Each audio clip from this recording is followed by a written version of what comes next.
آج رمضان المبارک کا 12واں روزہ ہے اور آج ہم بات کریں گے ایک ایسے واقعے کی جو ہمیں سکھاتا ہے کہ ایک سچا مسلمان کیسا ہوتا ہے۔ یہ واقعہ ہے حضرت عمر فاروق کے زمانے کا۔ کہا جاتا ہے کہ ایک رات وہ مدینہ کی گلیوں میں گشت کر رہے تھے۔ وہ چاہتے تھے کہ وہ خود دیکھیں کہ لوگوں کے حالات کیسے ہیں، لوگ اپنی زندگی کیسے بسر کر رہے ہیں۔ کافی رات ہو چکی تھی۔ اس دوران انہوں نے ایک گھر سے بچوں کی رونے کی آواز سنی۔ وہ قریب آ گئے اور دیکھا کہ ایک عورت چولہے پر ہانڈی رکھی بیٹھی ہے اور چولہے پر کچھ بنا رہی ہے اور اس کے بچے بھوک سے رو رہے ہیں۔ حضرت عمر فاروق نے پوچھا، بچوں کو کیا ہوا ہے؟ عورت نے جواب دیا، یہ بھوکے ہیں اور میرے پاس کھانا کے کچھ نہیں ہیں۔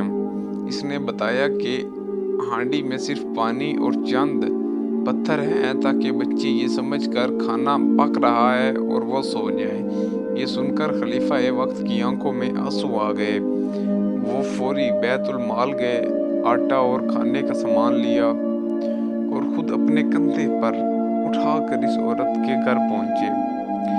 اس کے ساتھ موجودہ شخص نے کہا، یا امیر المومنین، میں یہ بوجھ اٹھا لیتا ہوں، لیکن انہوں نے فرمایا، کیا قیامت کے دن بھی تم میرا بوجھ اٹھاؤ گے؟ پھر وہ خود کھانا پینے میں اس عورت کی مدد کرنے لگے، یہاں تک کہ بچوں نے پیٹ بھر کر کھانا کھایا۔ دوستوں، یہ اسلام کا وہ انصاف ہے جس نے دنیا کو حیران کر دیا۔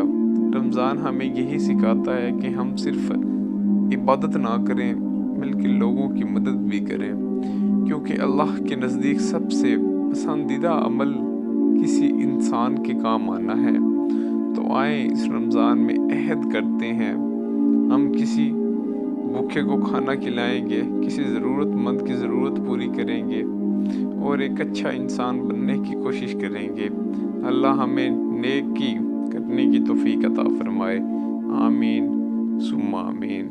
ملتے ہیں اگلی ویڈیو میں، تب تک کے لیے اپنا خیال رکھیے گا اور کوشش کریے گا کہ رمضان مبارک میں کسی غریب کی مدد کر دیں، تاکہ کسی غریب کے کوئی بھوکا نہ رہے، کوئی پیاسا نہ رہے اور آپ کی وجہ سے کوئی غریب کھانے کا لقمہ لے لے۔ کوئی غریب 2 ٹائم کا کھانا کھانا ہوتا ہے انسان نے، کوئی غریب 2 ٹائم میں سے 1 ٹائم کا کھانا اچھا کھا لے صرف آپ کی وجہ سے۔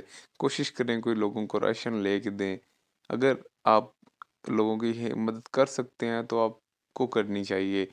اللہ تعالیٰ فرماتے ہیں، جو لوگ میرے